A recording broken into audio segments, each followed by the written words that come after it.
make my heart just go ah! It really invoked that sense of coziness. I was not expecting this book to be a hate to love romance when I picked it up.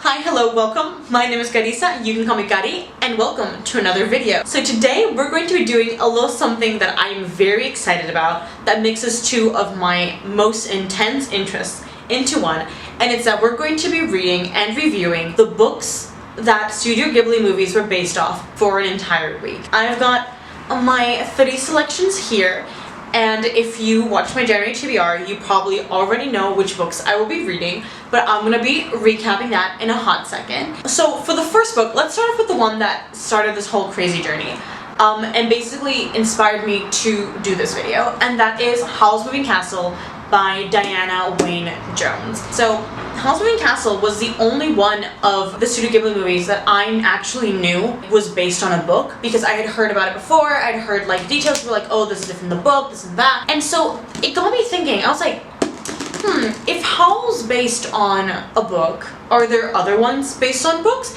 And the answer is yes. The answer is so many. The answer is I would die if I tried to read all of them in a week. So for this specific video, I chose 3 of them.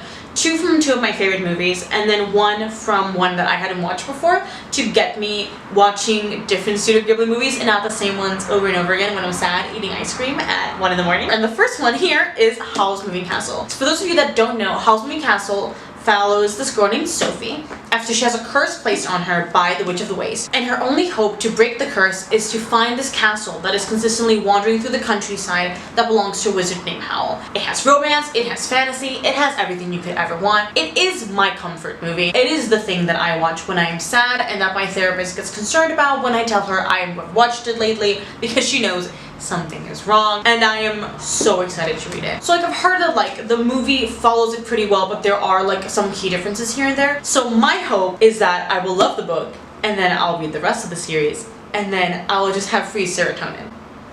The second book that we are reading this week is Kiki's Delivery Service by Eiko Kadono, which is obviously the basis for the movie Kiki's Delivery Service. So Kiki's Delivery Service is a movie that is not my particular favorite, but I have a lot of friends whose this was like their comfort movie. So whenever we watched Studio Ghibli movies together, it was a movie that always like kind of came on. I don't read a lot of like contemporary fantasy-ish, like more like middle grade kind of stuff, but I think it's gonna be like a welcome departure. Like, I feel like this is the kind of book that I need to like go to a cafe and sit there and just read it and go for like a day, and then come out and be like, this was lovely, this was fantastic, this was beautiful. The last book we're reading this week that inspired Studio Ghibli movies is When Marnie Was There by Joanne G. Robinson.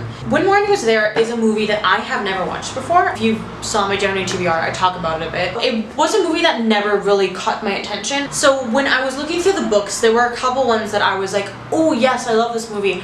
But I really sat down and I was like, you know what? Let's do something different. Let's do something that takes me out of my comfort zone. Let's do something that I have never seen before. And then we can take off another Studio Ghibli movie off my list. And that is When Marnie Was There. I will say I've already started the book.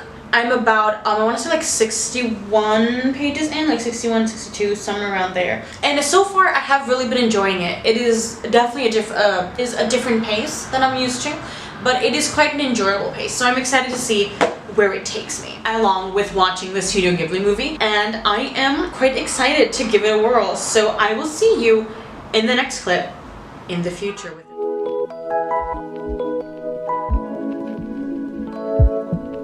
So I just finished Howl's Moving Castle, and oh my god, am I having a whirlwind of emotions going on right now. I'm in love. I'm surprised. This book was nothing like I expected it to be. Like, truly, compared to the book now, the movie feels like somebody was playing telephone with the story, and they came out the other end and was like, this is pretty close. And like, there are things that are very similar, but then there are things that are drastically different. The plot of the book and the plot of the movie are very, very different, where the plot of the movie very much follows a lot of what Hayao Miyazaki, stands for. There's a lot of anti-war sentiment, there's a lot of ecological sentiments in the movie, and the big plot of the movie is that this prince has gone missing and there's gonna be a war, you know, like that's the plot. No, ma'am, not in the book. The book is just the Witch of the Waste trying to destroy Howl's life and trying to like get his heart so that she can be more powerful. And it was just so interesting to see how different these two pieces of media about the same characters are. Sophie, for the most part, is pretty much the same. She is the eldest of 3, not the eldest of 2 in the book, but for the most part, she is the same Sophie we know and love. She is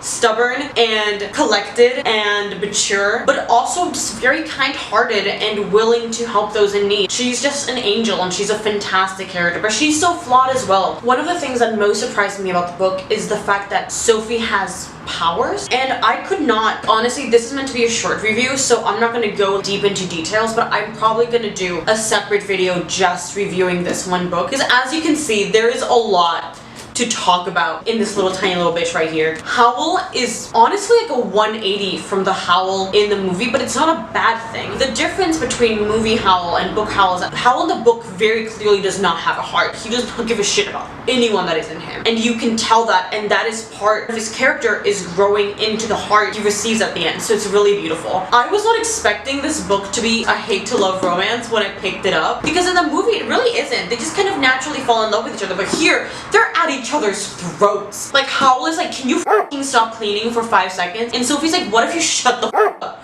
What if you have no rights? And I'm like, yes ma'am, I guess the man has no rights, I question mark. The other thing that was really interesting about this book is to see how many of the characters kind of remain in spirit in the movie, but are completely different people. Howl's little apprentice in the movie is actually a 15-year-old teenage boy named Michael who is in love with one of Sophie's younger sisters. The same with, for example, Hein the dog is not actually Hein in the book, but instead is another character who's in the book, who I will not spoil exactly who he is, but is cursed to turn into a dog. Madame Solomon is a completely different person from Howl's mentor. So there's just a lot of key differences, but the plot is so engaging that I didn't care that this was a completely different story. If anything, I'm so thankful that it is, because it is open to me to a different kind of love for this story, and it showed me a different version of the characters I had never expected. Also, this book has now one of my favorite first sentences of any book ever, so I'm just gonna read it to y'all because I read it and my heart immediately fluttered and I was like, well, I'm gonna love this book, and I did. I literally read it over the span of 24 hours. In the land of Ingary,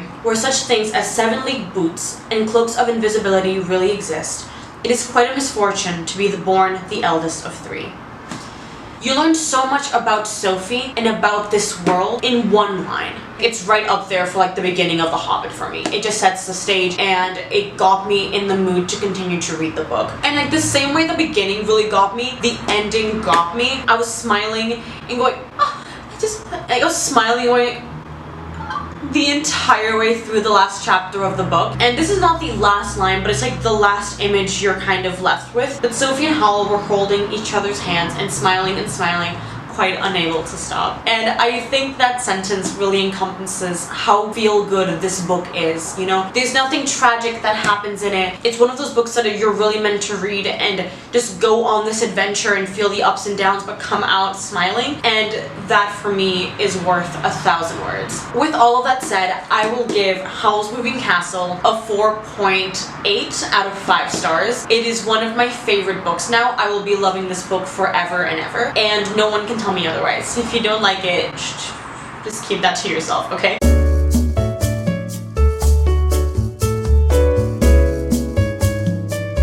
But now that I've finished Howl's Moving Castle, let's move on to the next review.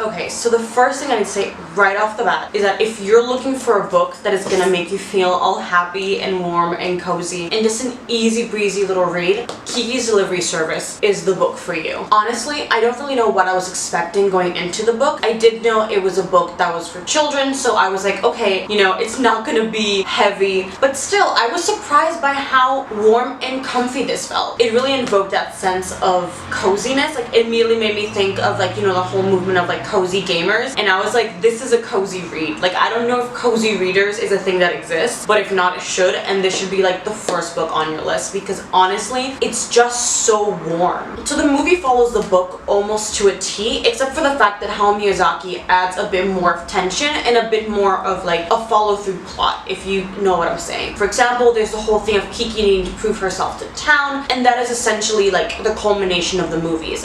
You know, Kiki has proven herself, she saves a life, she is now like, has found her purpose. The book is a lot simpler than that. Kiki is accepted about halfway through the book, and the rest of it is just Kiki learning how to be assured in herself. And it really reminded me of when I was little and I was reading Anne of Green Gables. So if that is a book that you enjoyed, this is also a book for you. Kiki is a spunky, adorable protagonist. She starts off the book as an immature 13-year-old who isn't unintelligent, but is very naive when it comes to the way of the world. All she knows is that she wants to get out there, she wants to get a head start, she wants to see what the world is about. And of course, her parents are a bit hesitant just because they know what the world is like. But 13 is the coming of age for witches in this world, and Kiki is ready to take that journey. The rest of the book follows her and all the people she meets and all the things she does and all the lives she helped, trying to find her life's purpose. And I love it because unlike the movie, it ends with Kiki going home and then her coming back to the city she decided to stay in. And it's lovely. It's a beautiful full circle moment. You know, you see the parents at the end, they're like, where did our little girl go? Like, she's all grown up, she's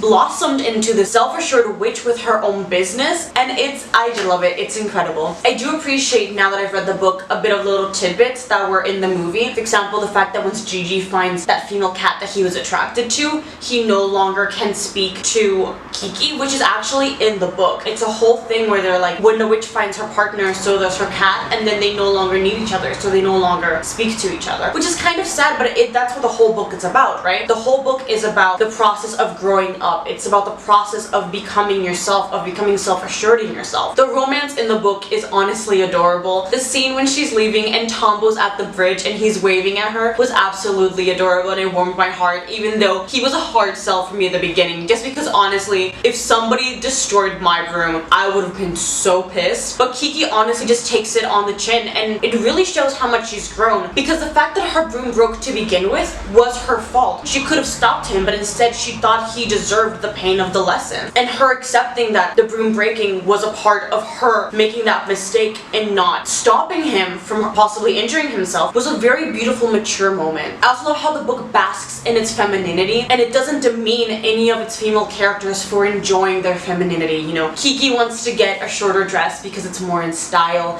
She prunes and looks at herself in the mirror. When she meets a girl for the first time that's around her age and she's like, wow, could we be friends? Immediately the two girls get off on the wrong foot, but it's not because they are mean to each other, it's just because they are both insecure and scared of being seen as less knowledgeable by the other girl. And so it's very sweet when they actually have that conversation and they're like, oh, like, no, I was terrified. I thought you know what you were saying, so I was trying to act like I knew what I was saying. Kiki's like, no, dude, same here. All in all, I would like to give Kiki's Delivery Service a 4.5 out of 5 stars, which means that our Studio Ghibli books are doing really great so far. I love the story, I love the narrative. The only reason it's not getting a 5 stars out of me is because I always reserve my 5 stars for books that are like my absolute top tier, like perfect. And I think what sets it apart a bit from Howl's Moving Castle, which is why Howl gets a 4.8 and this gets a 4.5, is that Howl's Moving Castle had more for me to interact with. It created a bit of a more complete world than Kiki does. When Kiki only gives you a taste of the world, it doesn't really offer much more than that in terms of world building. And also just personally,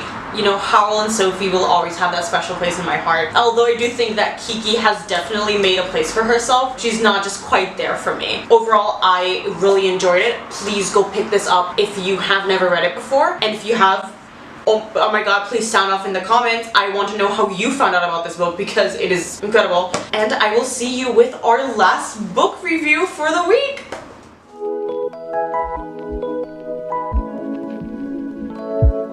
I just finished our last Studio Ghibli book for the week, which is When Marnie Was There, and I gotta say guys, it really did take me by surprise. Before I start talking about the book though, I do want to apologize if the lighting looks a little bit weird. I'm filming in the daytime for like the first time. I tend to film at night just because it's quieter and I can like set up my ring light and I can make sure everything looks the same and like homogeneous, but As you can probably hear outside, I live by a very busy street and I will not be in my apartment tonight. I am traveling to the countryside, so please forgive if anything feels a little bit weird. When Marnie was there really took me by surprise. It really was a slow burn kind of book, but it didn't drag. Instead, it just kind of leisurely takes you along on this journey with this girl who is going through a lot of emotional and mental pain. Out of all of the books I read this week, I think Anna was the main character that I related to the most. I was that little girl growing up that felt lost, that felt like she didn't belong anywhere, and was unsure if she ever would fit in. You know, at the beginning of the book, when Anna is going through all of that pain and she's like, I can't breathe, and they're like, what's your asthma attacks?